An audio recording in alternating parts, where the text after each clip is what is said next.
Las piedras son testigos. Con este libro de nuestro paisano José María Vaz de Soto queremos cerrar nuestra semana del libro de este mes de abril del año 2021, de nuevo otro año extraño. Con este libro hemos querido recrear de alguna manera, con la participación de todas esas personas que han querido meterse en este libro y hacer esa pequeña lectura, donde se ha bicheado la historia, la intriga, los personajes y donde el autor hace un pequeño guiño a nuestro pueblo, a nuestras calles y a nuestra gente. Como digo, cerramos nuestra semana del libro de este año con este vídeo que nos ha parecido interesante y muy chulo, y agradecemos a todas esas personas que han querido participar de él y esperemos que os haya gustado. Os invitamos a quien no lo haya leído que lo haga, merece la pena, y sobre todo que hayáis disfrutado, y nuestros niños también que hayan disfrutado con todas esas actividades que hemos estado planificando y desarrollando durante estas 2 últimas semanas. Con lo cual cerramos nuestra semana del libro de Paimogo de 2021 con el autor José María Vaz de Soto y con el título Las piedras son testigos. Capítulo primero, la víspera. También yo, aunque viviendo mucho más cerca, hacía más de 14 años que no volvía por Maquilón, pero confieso que me hubiera decidido aprovechar aquellas vacaciones de no haberme llegado la noticia de que Rogelio, el gran amigo de mi infancia y adolescencia, había vuelto tras cerca de 20 años repartidos por lejanas ciudades de Europa y América. Fue mi mujer la que se encargó de confirmar los primeros rumores de aquel regreso, sin duda para animarme a llevarlos a ella y a los niños a la capital de la provincia a pasar la Nochebuena con los abuelos. Yo, me dijo ella, podría aprovechar la ocasión para acercarme por mi cuenta a Maquilón, ese pueblo tuyo tan triste y tan machista, concluyó, donde yo no pienso volver.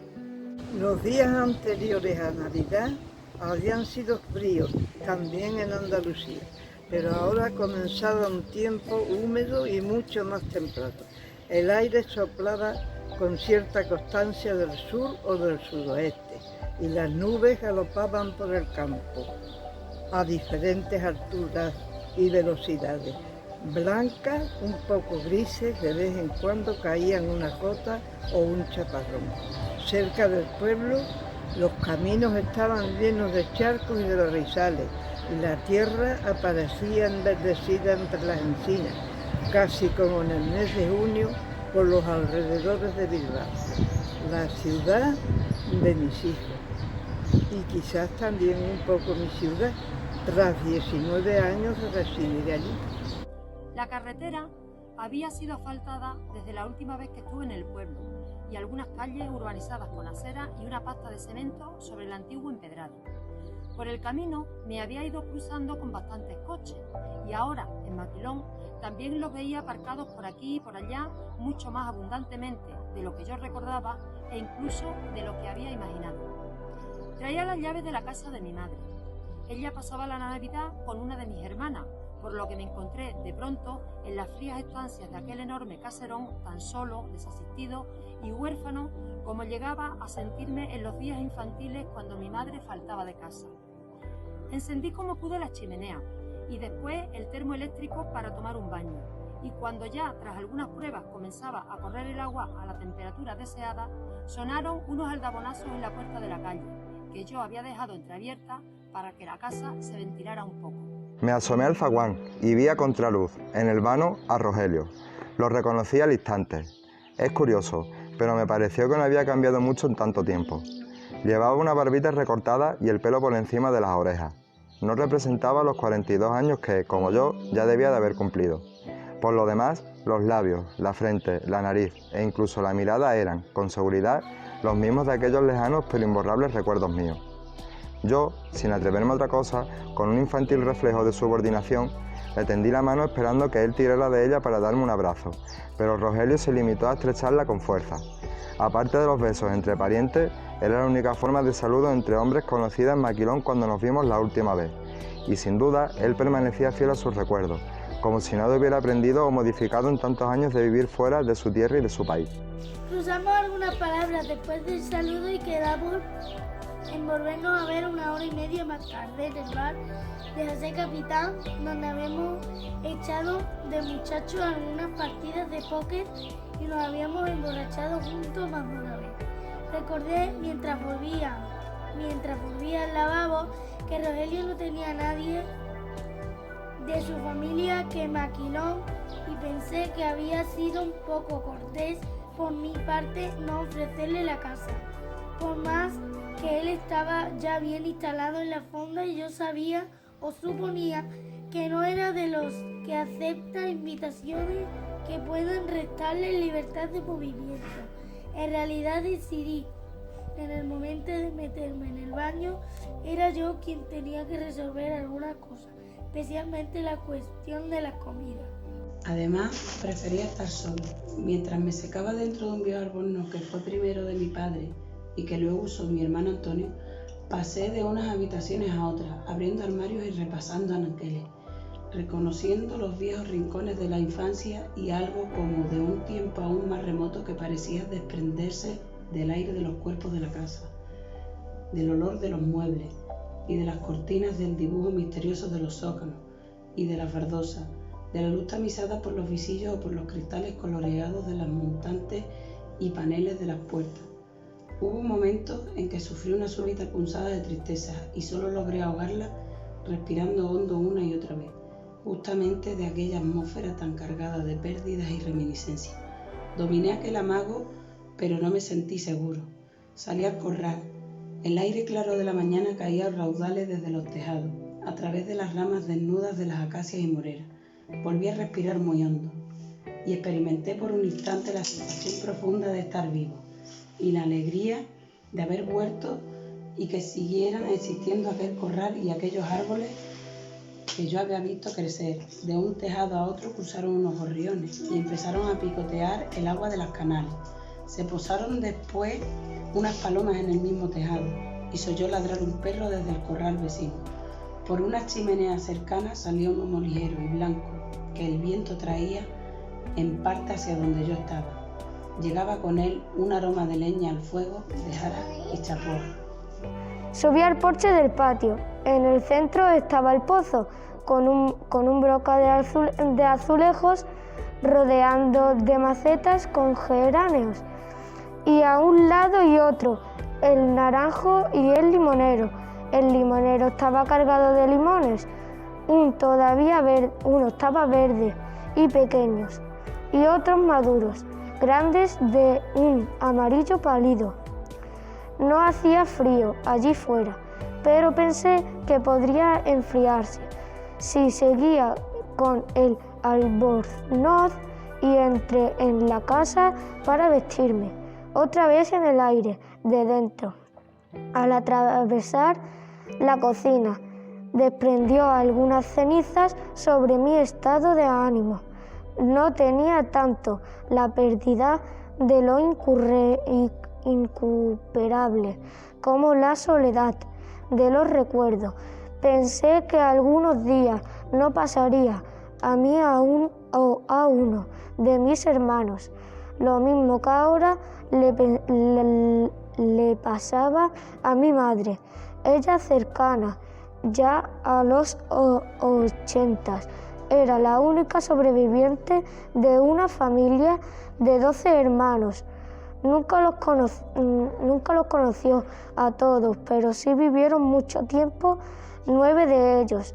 Mi madre era la más pequeña y había visto cómo uno tras otro se le había ido muriendo. Los demás hasta quedarse sola. Primero fueron sus padres. A los 14 años era ya huérfana de los dos. Vivió con unas y otras de sus hermanas casadas viudas. Luego se casó ella y sus hermanos y hermanas empezaron a irse muriendo. Murió también mi padre y al quedarse viuda y empezar a casarse los hijos, mi madre se agarró más a los sobrevivientes de su propia familia. Le quedaban ya solo mi tía Amparo y mi tío Tomás. Murió mi tía Amparo y cuando se veía mi madre y mi tío Tomás y salía en la conversación algo referido a la infancia de ellos, se quedaban los dos mirando al vacío, es decir, mirando a sus recuerdos, que ellas solo entre sí compartían. Ahora únicamente mi madre los conserva, y es lo que ella llama la soledad de los recuerdos, una soledad más dura acaso que la del presente. Me senté a la lumbre de la chimenea. Los leños de encina, muy secos, ardían con rapidez. Tendí las manos hacia las llamas y sentí el calor de otro tiempo. Me había sentado en el sillón donde siempre se sentaba mi padre. Veía sobre la cornisa de la chimenea los mismos objetos que allí estaban cuando yo nací. y sobre ellos la reproducción de un viejo grabado del río de Sevilla, con la Giralda y la Torre del Oro al fondo, que yo conocía en todos sus pormenores. Me acordé de mi padre con una rara intensidad. Hacía 8 años que había muerto, en Bilbao, cuando pasaba una temporada con nosotros. En Bilbao, él, tan de esta tierra. Allá estaban sus restos, pero aquí, en este viejo sillón de cuero claveteado, donde se advertía su ausencia. Tuve que levantarme y respirar muy hondo. Pasé a la habitación y me puse a deshacer la maleta. No acababa de entender por qué no derramé ni una sola lágrima cuando murió mi padre. Había sentido algo así como una tristeza seca y afiebrada, y estuve como acorchado durante el duelo y en la ceremonia del entierro. Ahora tenía la sensación de que todo aquello era muy reciente, de que mi padre acababa de morir, y me sentía como un niño que se hubiera quedado huérfano de pronto. Puse una muda sobre la cama y empecé a colocar las otras prendas en los cajones y las perchas del ropero. En su interior había dejado mi madre una bola de alcanfor y un aroma penetrante recorrió las alcobas como un viento del ayer, como la atmósfera aprisionada de un tiempo ya inexistente que por fin escapa. Al quitarme el albornoz, volví a recordar a mi padre como nunca lo había recordado desde el día de su muerte. ¿Cómo era posible que aquella prenda le sobreviviera? Mi padre había estado tan vivo, tan lleno de vida, que era difícil imaginarlo muerto. En el albornoz, aquel parecía que aún conservaba algo suyo. Tal vez ni mi hermano, Antonio, ni yo deberíamos haberlo usado. Quizá debería haber sido para nosotros algo parecido a una reliquia. Cuando acabé de vestirme, cogí el albornoz y lo arrojé al fuego de la chimenea. No sé por qué lo hice, pero sí puedo decir que mientras el fuego lo consumía me eché a llorar, y estuve llorando un buen rato. Salí a la calle y me sorprendieron unas gotas de lluvia con el sol de frente. Apenas se veía un alma. Tampoco se veían niños jugando con el agua, haciendo represas o chapoteando en los charcos. En un portal hablaban 2 viejos, un hombre y una mujer. Al pasar por su vera reconocí a la mujer, tía Magdalena, y ella me reconoció a mí. Nos saludamos con algún titubeo y le pregunté por uno de sus hijos, Luciano, que había sido compañero mío en la escuela y bastante amigo después. Me contó que vivía en Barcelona y se había casado allí. Su otro hijo, con el que yo había conseguido menos, seguía en Maquilón. Y sus hijas, una se había casado bien, con un guardia, y vivían en un pueblo de la provincia de Jaén. La otra había muerto. ¿Y tío Domingo, su marido?, preguntó por último. También murió, contestó por ella el hombre, en el que me pareció reconocer por el aire a un hermano de tío Domingo. Barbuceé unas palabras de pésame. «Ay, hijo», dijo la mujer, y lanzó un profundo suspiro. Luego se llevó a los ojos la punta del pañuelo, con el que se cubría la cabeza. Quería hablarle de sus hijos, de lo buenos amigos míos que habían sido, sobre todo de Luciano, y de lo listos que eran los dos. Ella, entre lágrimas, me habló de una vez en que Luciano y yo nos caímos de un burro en el corral de su casa. Yo no logré recordar esta caída, incluso pensé que la mujer me confundía con mi hermano Antonio, pero le seguí un poco el recuerdo para no contrariarla. La mujer, como si se acordara en ese instante de mi hermano, me preguntó por él y por mis hermanas, aunque ella ya sabía de nosotros por mi madre, añadió.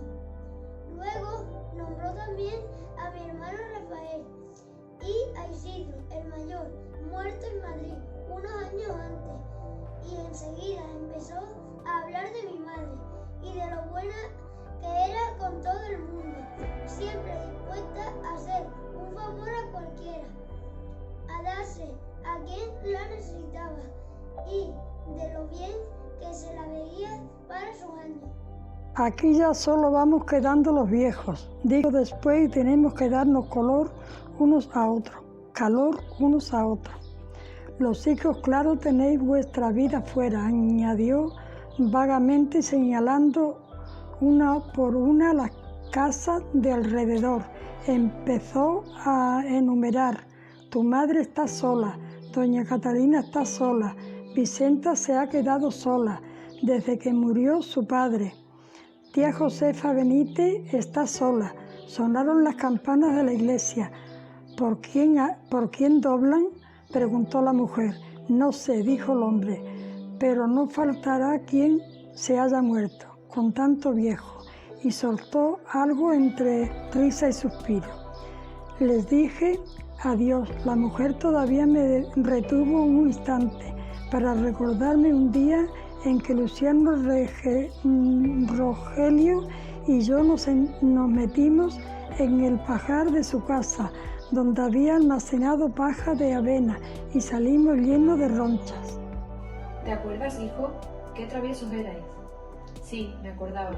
Me acordaba muy bien de aquel tiempo, de los últimos años que estuve en la escuela, de Luciano, de Lorenzo, de mi hermano Antonio, cuando íbamos a buscar nidos de tórtola al campo, o a coger piñas, o a robar peras y almendras en la cerca de don Manuel.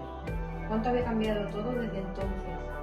Aquella algaria del pueblo, ¿era la misma por la que yo pasé tantas veces? Lo era sin duda, pero parecía otra. Por el descuido de las fachadas, sin blanquear, se veía que algunas casas estaban deshabitadas. En una esquina aparecía el letrero de una caja de ahorros, y en una pared de al lado se veía todavía algunos carteles de la última campaña electoral. Todavía me crucé con un guardia civil, y luego con otra vieja enlutada, antes de llegar al bar Capitán. El bar estaba casi vacío. Al fondo, junto a la barra, vi a Rogelio que hablaba con dos hombres de mediana edad a los que no reconocí. Me acerqué titubeando hasta que Rogelio me vio y me presentó a los otros. Se trataba de Juan de Dios, abogado de Sevilla con parientes en el pueblo, primos y tíos por el lado paterno, y Manolo Suárez, nacido allí pero que también vivía en Sevilla, dedicado con mucho éxito al negocio de compraventa de antigüedades. Quedaban los tres de acuerdo en los últimos detalles de una cacería organizada para el día siguiente en la Dehesa, la finca de don Sebastián Santos, tío de Rogelio. Manolo me preguntó si yo había traído escopeta y le contesté que por ese lado no habría problemas, aunque yo era poco cazador. «Pero vendrás con nosotros», afirmó más que preguntó Rogelio. «Si te empeñas», dije, «solo por acompañarte y andar un poco por el campo. Ya verás cómo luego te animas y das también unos tiritos. ¿Nunca has ido de cacería?» «Sí, pero hace mucho que no cojo una escopeta». Detrás del mostrador apareció José Capitán y enseguida me reconoció.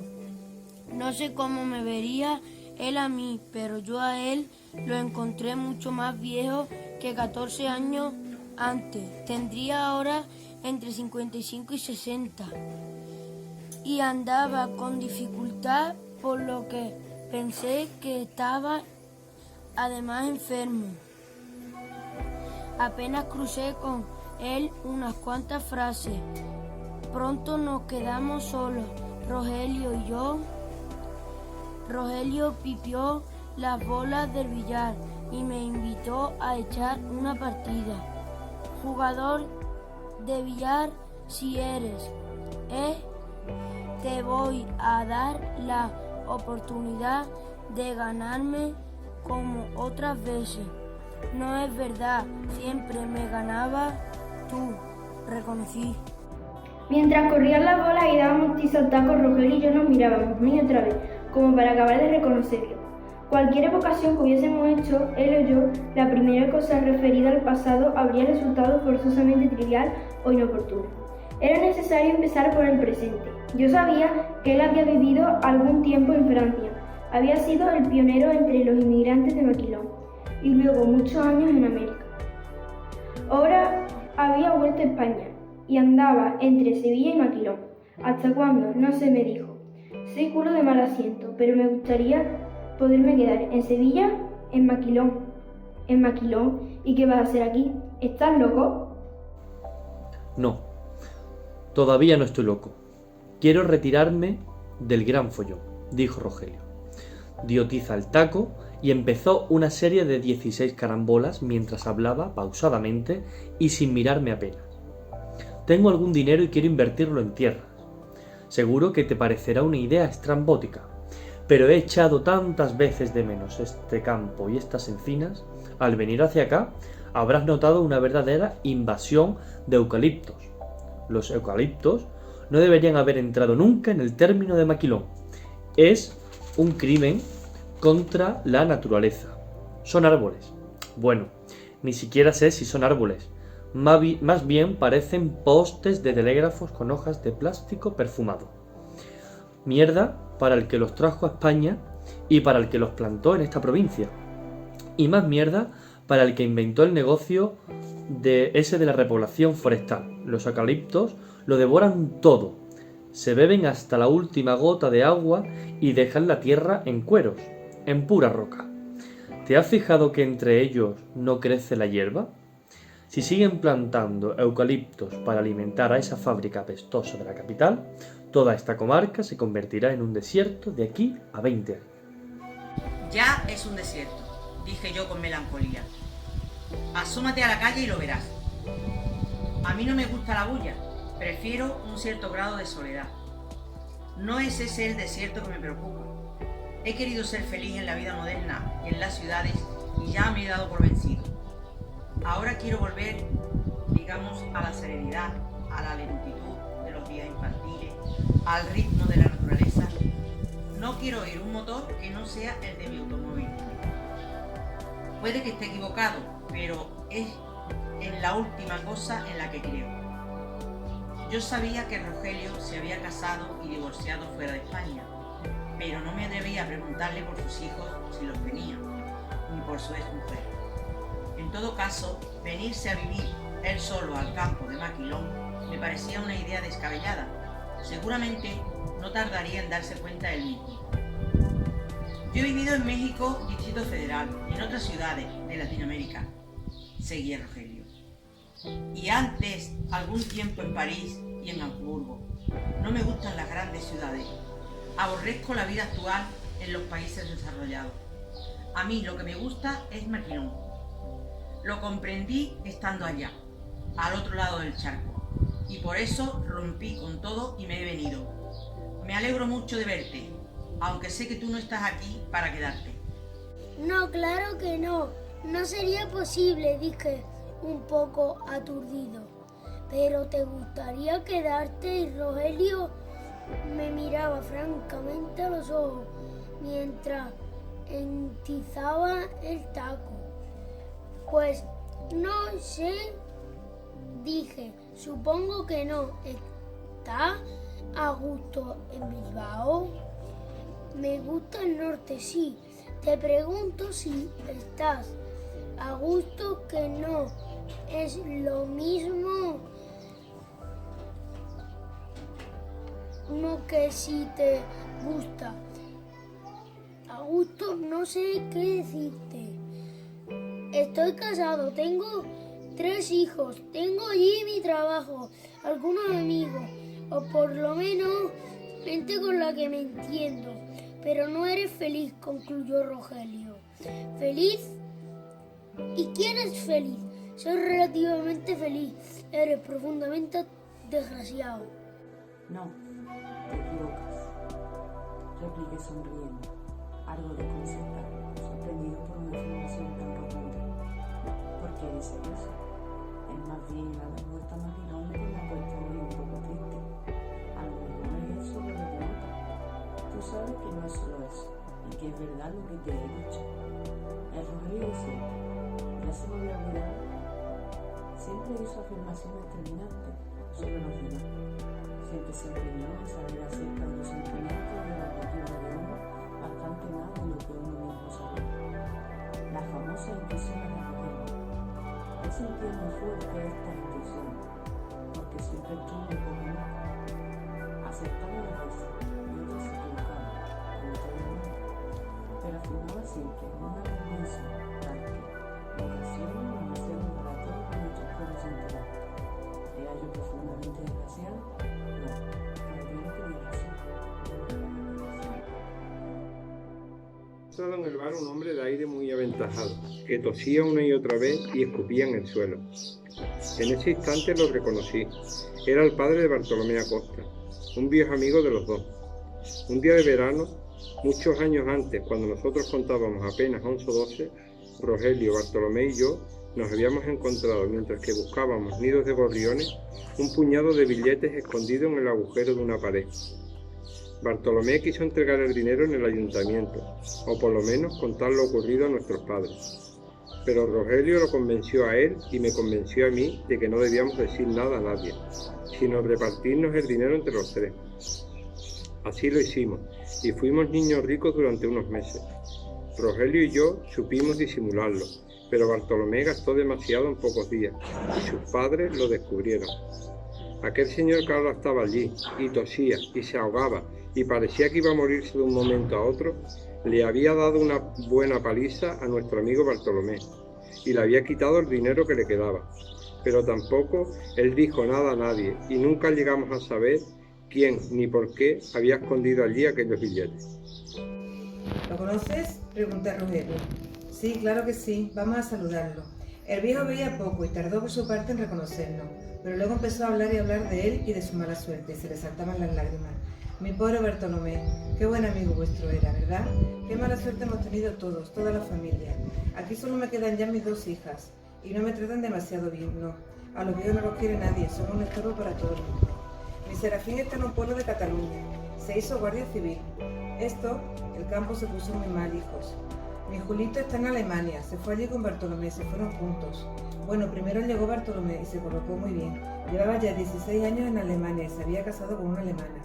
Tengo de él 2 nietas, aunque no las conozco. Bartolomé era el que más valía de mis hijos. ¿Era?, preguntó Rogelio. No lo sabéis, dijo el viejo y se le sacaron de nuevo las lágrimas. Tuvo un accidente con el coche, murió. Va para 2 años. Ni Rogelio ni yo sabíamos. El viejo empezó a lloriquear y hablando de su salud. Iba a durar ya poco. Él era quien tenía que haberse muerto en lugar de su hijo. Ya no quería seguir viviendo. ¿Para qué? Pero la muerte era muy fea. Eso era lo malo. Hace unos meses había tenido un arrechucho y le había visto la cara a aquella señora. Y ¡qué fea, qué fea, qué fea es!, repetía el viejo. No tengo valor, añadió. Pero debería estar muerto. Y no mi Bartolomé, mi mejor hijo. Me ha impresionado lo de Bartolomé, confesé a Rogelio cuando salíamos del bar. Sí, claro, a mí también, pero vamos estando ya en la edad de oír noticias como esa, de amigos que se mueren. Cogimos por unos callejones mal empedrados a donde daban las puertas de los corrales y por donde corrían las aguas del último chaparrón más sucia que por las calles. Y fuimos a salir a la plazuela del ayuntamiento. Por el camino pregunté a Rogelio por su tío Sebastián por la dehesa, la mayor finca de Maquilón, de la que Rogelio también tenía una parte. Durante bastante tiempo la había tenido arrendada y don Sebastián había residido en Sevilla y en la capital de la provincia. Años después, al recuperarla, se había ido a vivir al Cortijo y no aparecía apenas por la capital y rara vez por el pueblo. Últimamente, según las malas lenguas, iba con frecuencia por Sevilla, donde al parecer tenía siempre quien lo esperase con los brazos abiertos. Otros todavía peor hablados, decían que con las piernas. En el Cortijo vivía también por temporada su hija Rosa, que era de nuestra edad, unos años más joven, y se había separado del marido recientemente, según mi noticia. ¿Te acuerdas de Rosa?, dijo Rogelio. ¡Claro! No voy a acordarme. ¿Quién no se acuerda? ¿Y quién de nosotros no estuvo enamorado de Rosa, verdad? Sí, tenía razón Rogelio. En aquellos años Rosa vivía en la capital, o en Sevilla, y venía pocas veces por Maquilón, solo en alguna fiesta señalada. Pero siempre nos enamorábamos de ella, todos los de nuestra edad. Era la muchacha más fina y con más arte que se veía en aquellos entornos. Durante la feria, bailar con ella 2 o 3 veces seguidas en la caseta era suficiente para quedar prendado de su encanto durante una semana. Rosa no solo era atractiva, sino que también bailaba mejor, olía mejor y se pegaba más que todas las muchachas del pueblo. Pero a ella solo le gustabas tú, dije. Bueno, a mí me quería como primo. Y Rogelio añadió a esta afirmación una sonrisa final. Luego se casó con ese estúpido, ese patán del marido. Lo que no comprendo es cómo ha podido durar tanto un matrimonio así. Se han separado, ¿no? Sí, por suerte para ella. El marido era un redomado imbécil que encima se la pegaba con todas las que podía. Pasábamos por la puerta de una de las escuelas abiertas en ese momento, aunque sin nadie en el interior. Solo una mujer hacía la limpieza a fondo, sobre el estrado del maestro, separado por 3 escalones del resto de la clase. Rogelio y yo nos quedábamos mirando. Allí, en aquellos viejos pupitres dobles, alineados en 2 larguísimas filas, habíamos pasado muchas horas de nuestra infancia. Don Fernando había sido el maestro que nos tocó sufrir durante los 5 o 6 años de primaria. Rogelio recordaba sin duda, también como yo, los palmetazos, las orejas de burro, los días sin almuerzo que aquel ser tronitonante, ya viejo entonces y siempre autoritario, nos había hecho sufrir para enseñarnos poco más que las 4 operaciones aritméticas y a leer silabeando. La escuela seguía casi igual, con su crucifijo al fondo. Se veían también desde la puerta los 2 mapas de España, el físico y el de las provincias, ahora con sus autonomías, colgados a un lado y otro de la mesa profesoral. Arrinconada, cerca de nosotros como fuera de uso, estaba la gran pizarra con trípode, donde los lunes por la tarde don Fernando copiaba con letra menuda y nos hacía copiar el dictado. ¿Cuántas veces te pusieron las orejas de burro?, dijo Rogelio. Una sola vez, pero no se me olvida. Nos puso de rodillas a 4 o 5 aquí en el Lumbra, mirando a la calle, con aquellas enormes orejas de cartón atadas a la cabeza. Las muchachas que volvían de la fuente con sus cántaros de agua se burlaban de nosotros. Algunas se ponían a rebuznar. También a mí me las puso una vez.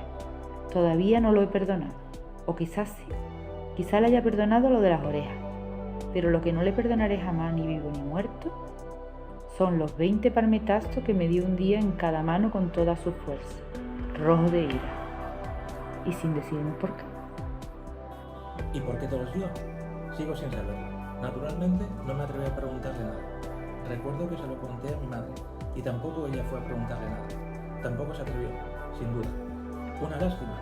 Si ese hombre viviera, iría ahora mismo a pedirle explicaciones y a devolverle los insultos que entonces me tuve que tragar. Pero está muerto. Hace lo menos 15 años.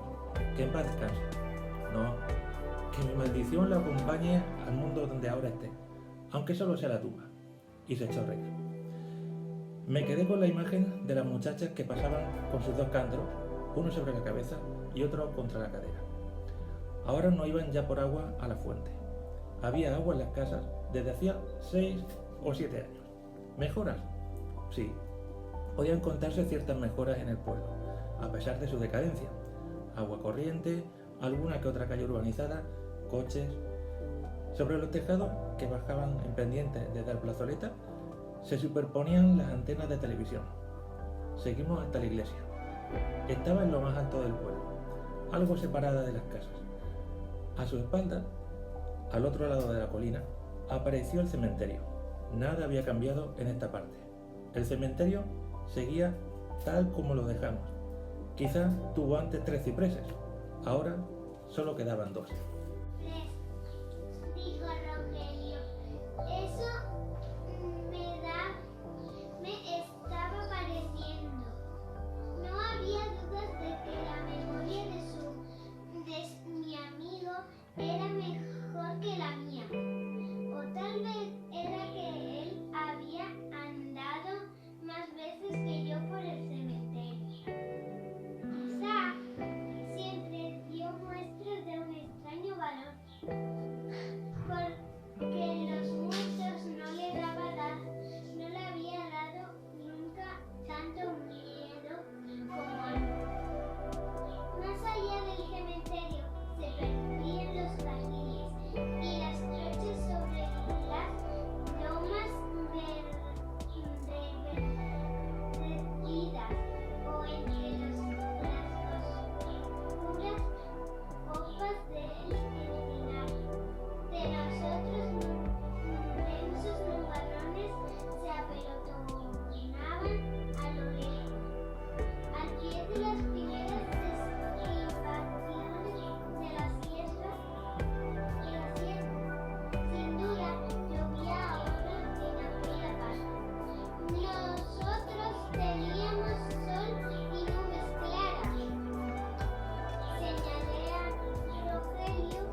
cuando íbamos a buscar grillos?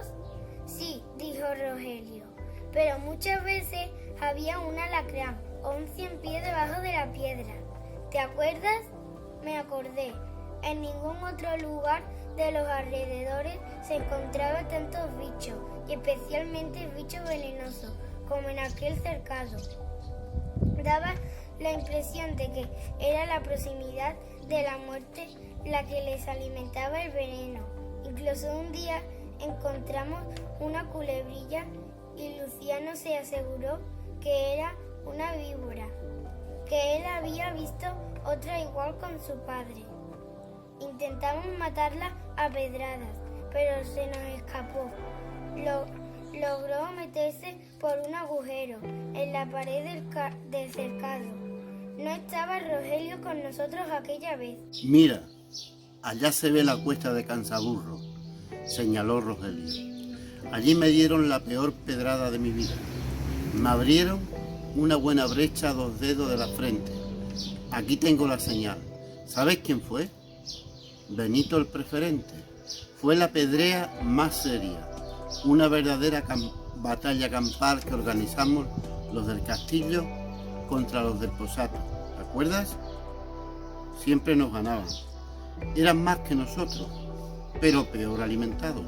Sí, eran algo más pobres. Pero en Maquilón casi todos éramos pobres, o vivíamos como pobres en aquellos años.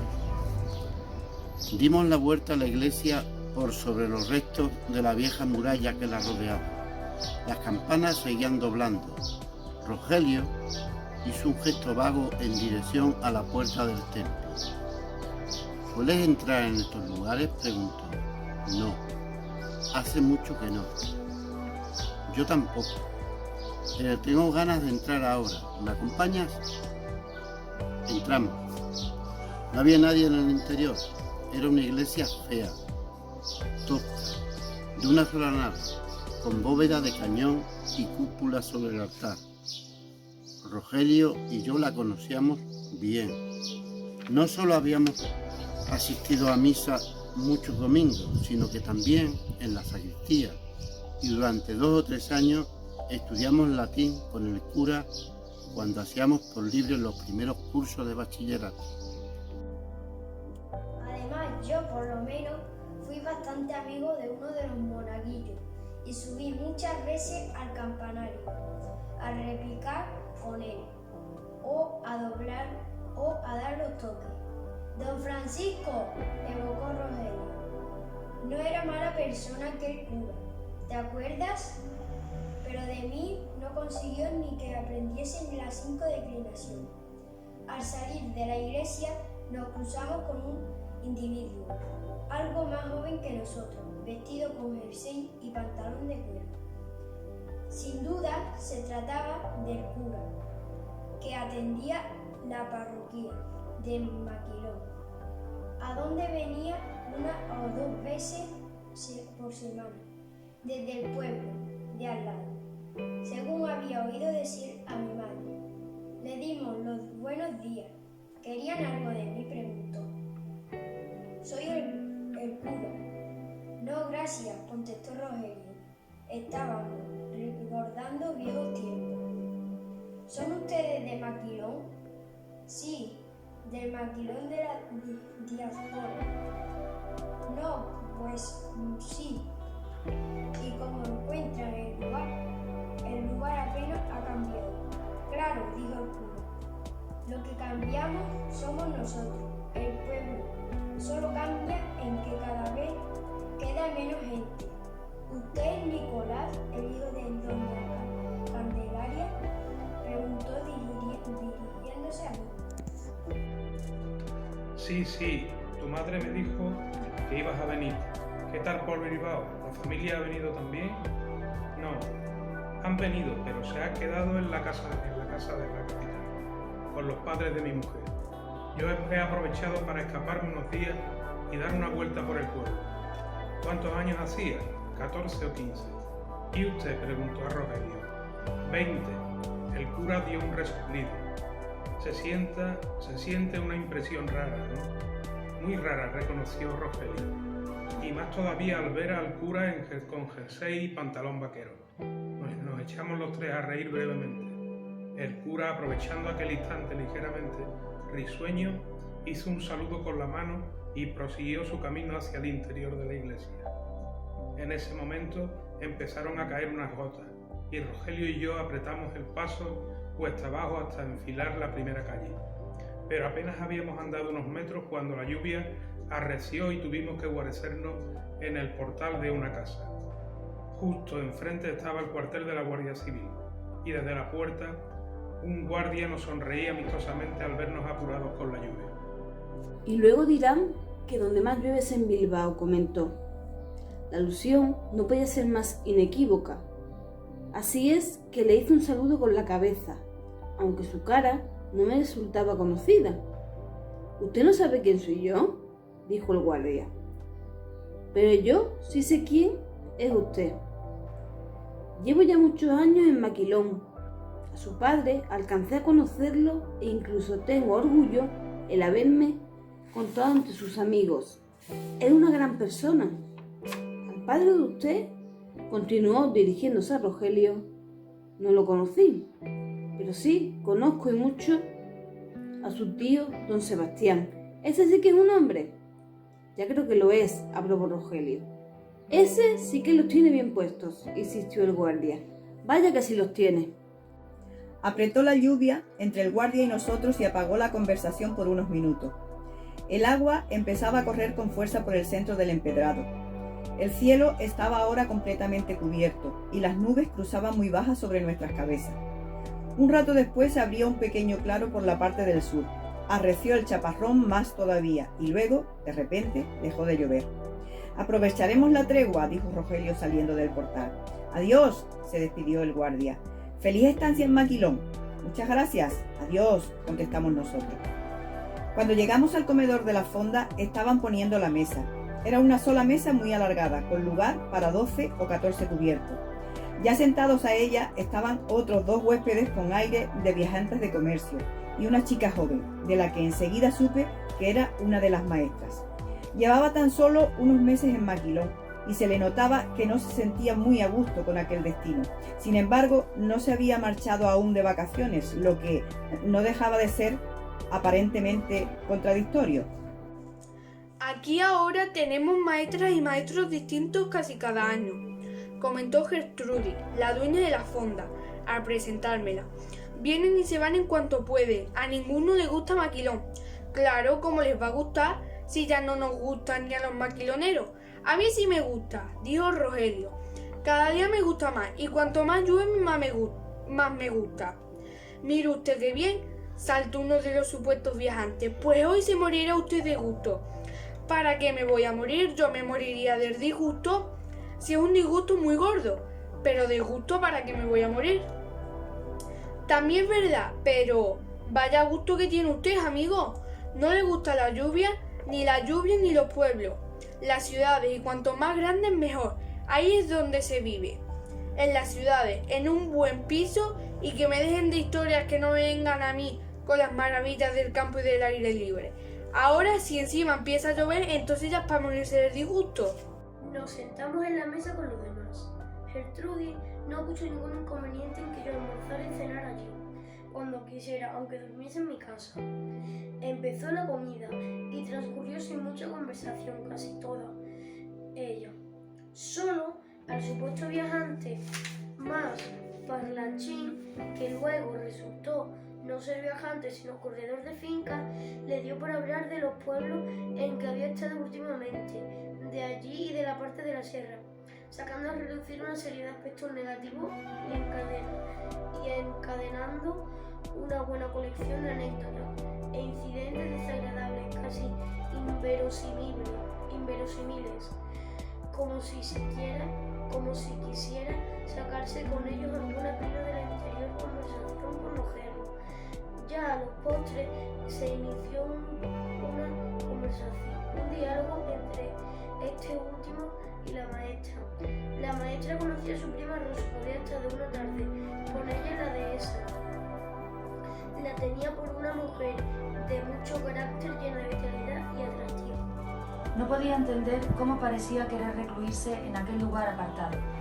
Pasaba allí, según la maestra, temporadas cada vez más largas. Ni siquiera aparecía por el pueblo. En cuanto a don Sebastián, era un tipo magnífico. A él lo comprendo mejor, añadió la maestra. Ha nacido en el pueblo y vivido aquí su infancia y parte de su juventud. Además, le gusta el campo y la casa y tiene que administrar la finca. También a Rosa le gusta el campo y la casa, observó Rogelio. Sí, es verdad. Luego, en el caso del padre, están sus ideas. Él no acepta los últimos cambios ni la democracia, y le chocan profundamente muchas cosas de las que hoy se ven por ahí. Aquí en el campo vive más tranquilo. ¿Eso te lo dijo él?, preguntó Rogelio. En parte me lo dijo, y en parte es una conclusión a la que yo he llegado. Me dijo que era antidemócrata, eso sí. Bueno, es un personaje mucho más complicado de lo que te dio a entender. Puede que sí. Conmigo apenas cruzó unas cuantas frases, pero he de reconocer que me impresionó. Suele ocurrir. Después de la comida, Rogelio se quedó en la fonda y yo salí a la calle. En lugar de encaminarme directamente a casa, comencé a andar en dirección opuesta. Estaba en Maquilón y, sin embargo, qué impresión más extraña. Aquello, más que el pueblo que yo conocí, parecía el país de los fantasmas o de las almas en pena. Casi no había visto otra cosa que gente vieja encorvada que caminaba renqueando por las aceras, que cruzaban las calles de un portal a otro y desaparecían en el interior de las casas. Vestidas de gris o de negro, casi siempre. Las mujeres, con sus pañuelos a la cabeza y su luto riguroso. Con medias negras y fardas hasta la pantorrilla. ¿Por quién llevaban luto estas mujeres? Sin duda, por sus maridos muertos, por sus hijos lejanos o desaparecidos, por sus padres y sus madres, por otros también de su familia, que había muerto también, por ellas mismas quizás, que ya no esperaban vivir mucho. Las paredes de las calles por las que pasaba, blancas, resplandecientes en otros tiempos, se veían ahora con descolchones y sin enjavegar. Las entradas de las casas no estaban barridas ni refregadas, como yo siempre las había conocido. Solo el sol que ahora inundaba de nuevo la calle y me daba en los ojos era el sol de las tardes de invierno llenas de ilusión y de juego. En Navidad se jugaba al marco, a la rayuela, al clavo, a los bolinches. ¿Los bolinches? Sí, los bolinches. Esa palabra, bolinche, su mero sonido me sacudió de nostalgia. La había tenido olvidada hasta entonces, durante años y años. En Bilbao mis hijos jugaban a las bolas. Yo había jugado de niño a los bolinches. Las bolas de mis hijos eran de cristal de colores. Mis bolinches habían sido de barro pintado de anilina, descoloridos. Solo un bolinche de cristal se conoció en Maquilón. Por aquellos tiempos lo tenía el hijo de un cabo de los carabineros, al que llamaban en el pueblo el cabo gitano, porque probablemente, y aunque era muy rubio, lo era. Yo había jugado bien a los bolinches, había tenido muy buen bute. Había tenido muy buen bute, no era lo mismo que tino, que era bien alcance, fuerza de lanzamiento. Esta palabra no la había oído nunca después, seguramente no estaba en el diccionario, pero se usaba allí, en Maquilón, y ahora la recordaba después de tantos años. Y con la palabra recordé la escena. Jugaba a los bolinches con Luciano, Zacarías y mi hermano Antonio. Yo tenía muy buen bute y también mucho tino, más tino que ellos. Pero era algo más chico y siempre me hacían un poco de trampa a la hora de medir la cuarta o de discutir el turno. Sobre todo mi hermano Antonio, que aceptaba mal que yo le ganara a sus bolinches. Zacarías solía defenderme. Y aquel día, después de jugar o durante el juego, Luciano y Antonio se enfadaron con Zacarías. Llegó también Rogelio y luego llegaron Lorenzo y Andrés, los hijos de Fabián el carpintero. Todos se enfadaron con Zacarías y yo también tuve que enfadarme. No recordaba ahora la razón o el pretexto. Todos, empezando por Luciano y por mi hermano Antonio, fuimos pronunciando la fórmula de la ruptura. Zacarías estuvo 3 días sin hablarnos y casi se muere de tristeza y de soledad. Yo, al pasar por la puerta de su casa, lo veía solo, sentado en el umbral, y me daban ganas de sentarme a su lado. Pero no podíamos hablarle, ni él a nosotros. Era una especie de código de honor infantil que ningún niño de Maquilón se habría atrevido a quebrantar. Cuando hicimos todas las paces, por aceptarlo así Luciano y mi hermano Antonio, fue un día de júbilo para Zacarías. Y también para mí. Él iba pronunciando el nombre de cada uno de nosotros y a continuación lo nombrábamos nosotros a él. De esta manera pude volver a hablarle. Éramos los dos muy amigos en aquel tiempo, aunque él me llevaba casi 3 años. Era un niño con fantasía para los juegos y quizá por eso nos entendíamos él y yo. ¿Qué habría sido de Zacarías? Mi madre, en sus cartas, nunca me había hablado de él y yo tampoco le había preguntado. Seguramente trabajaba en la capital de la provincia o tal vez en Sevilla o Madrid. Él había hecho algo de bachillerato y estudiado por libre algunos cursos de comercio. Era probable que no hubiera tenido que emigrar muy lejos, que se ganara la vida en alguna oficina de la capital. El pueblo se había acabado por aquella parte. Seguí unos pasos por el carril de los términos y torcí enseguida a la izquierda, a través de un cercado en barbecho, hasta salir a la carretera de Santa Bárbara. El sol bajo, radiante, arrancaba pinceladas doradas al verde recién regado de las sementeras y a las amarillas florecidas copas del encinar. En las fachadas de las últimas casas alternaban yuxtapuestos el oro de la cal iluminada y el añil de las sombras. La luz vencida de la tarde inundaba el aire transparente en muchas leguas a la redonda. Bajo un cielo todavía anubarrado, asomaba por levante el Cerro Méndez, y algo más lejos de Maquilón, hacia el nordeste, se recortaba en el cielo claro la sierra de Santa Bárbara, con algunos jirones de nubes prendidos en las cumbres.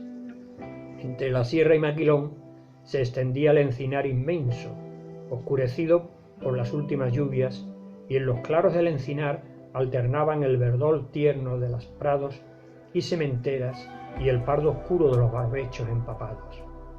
De vuelta al pueblo, desde la carretera de Santa Bárbara, pasé por la fragua del tío Lucas. A cierta distancia empecé a oír el pim-pam de los martillos sobre el yunque. Me paré ante la puerta y enseguida los reconocí y me reconocieron. Uno era Manuel, el hijo de Lucas, y el otro era Marcos, primo suyo, ambos casi de mi edad, quizá de una quinta más joven. Nos saludamos dándonos la mano con cierta cortedad por parte de él. Pregunté por su vida, sonreían mirándome, pero no hablaban mucho ninguno de los dos. Supe, no obstante, que habían vivido unos años en la capital, pero se quedaron sin trabajo y hacía ya unos meses que se habían vuelto al pueblo.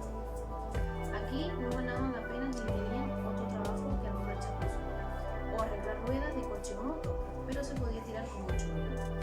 ¿Y no resulta aburrido el pueblo?, le pregunté. Hizo Manuel, esto se nos cae encima algunas veces. Aquí, ya sabes, solo ir al casino por la tarde a jugarse el café el tute. Y ahora ni eso. Como han puesto televisión en los casinos, casi ni se juega ya las cartas. La televisión es lo único que nos entretiene. Los dos estaban casados.